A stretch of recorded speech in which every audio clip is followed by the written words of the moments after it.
In my Sicilian DVD, I have tried to focus on two variations. I have focused on two variations, both of which I think are interesting for club players. Well, one is Marozzi bind.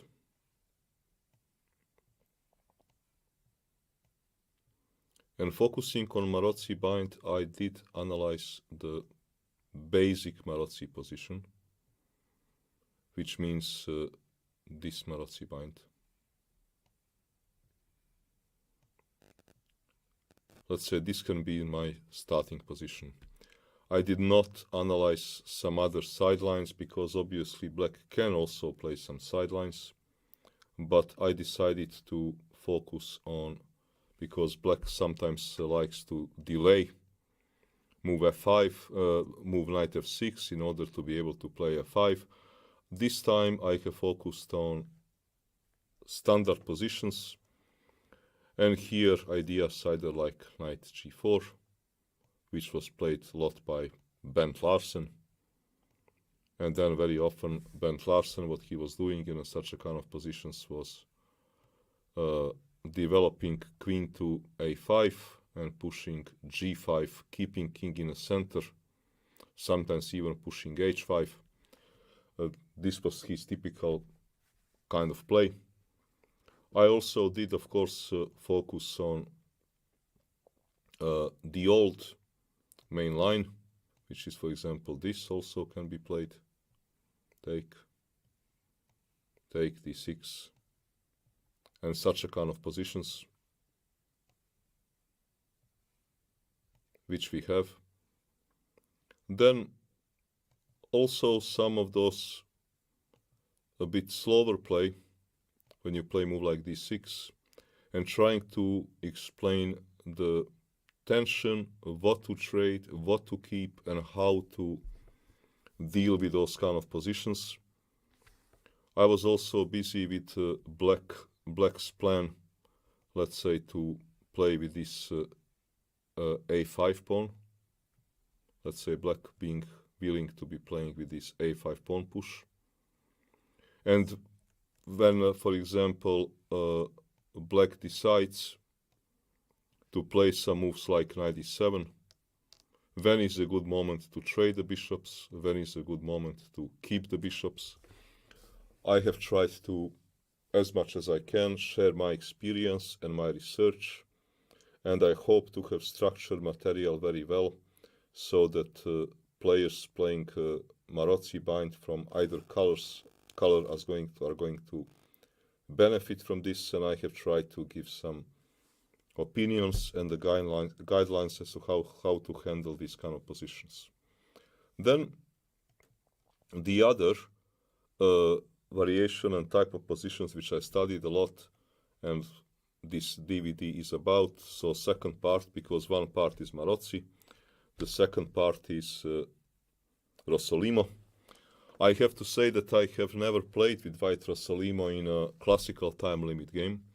I have played it in Rapid and Blitz, but never in a classical time limit game. But my entire life, I have played with the black on c4, move e5, knight c3, knight f6, g3, bishop b4. My entire life with black, which is basically Rossolimo. So now white is having, now it is color reversed, but having an extra tempo. Of course, now we have different kind of dynamics, because now, well, I'm no longer happy to have good position. White is looking for advantage. And I have tried here to structure this material predominantly based on double pawns structures which arise. So either a type of play like English opening reversed, let's say something like this. So this type of play. Or g6, bishop takes on c6, and to have this type of play, or this type of play. And finally e6, and to have this type of positions. This is what I was focused on. This is how I have divided the material. I did not analyze, let's say, positions where you open up this way, or let's say I castle, knight moves, and let's say b3, or type of positions where white plays for rook e1, c3, d4. This I didn't analyze. So what we have, the way I have structured Rossolimo, is actually English reversed. This is more or less English colors reversed. I also touched b takes c6, which is probably, in my opinion, not really good, because now really this tempo will matter in this English reversed.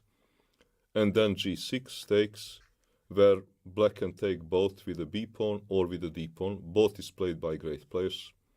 And finally e6 line, bishop c6, bc6. Rossolimo is very complex position, offers very complex positions where actually ideas and understanding is very important.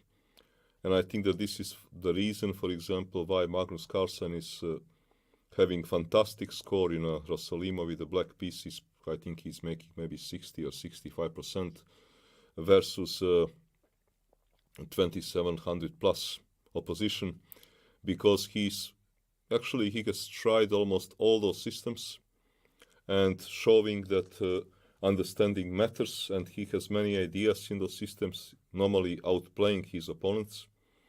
But I also, one of the games which I analyzed in this DVD is game which he lost to Rosenthalis at the start of his career, so that it was not always a smooth sailing. It took him also some time to master all those positions.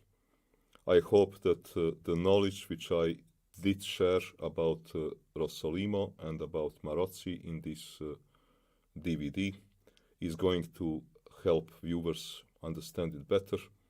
And as usual, it is accompanied by test positions where you can test your skills based on the how did you understand the DVD. And I hope that all of this is also that games that I have chosen would not only be would be instructive, but also enjoyable to play over. I hope to have done good selections. Thank you.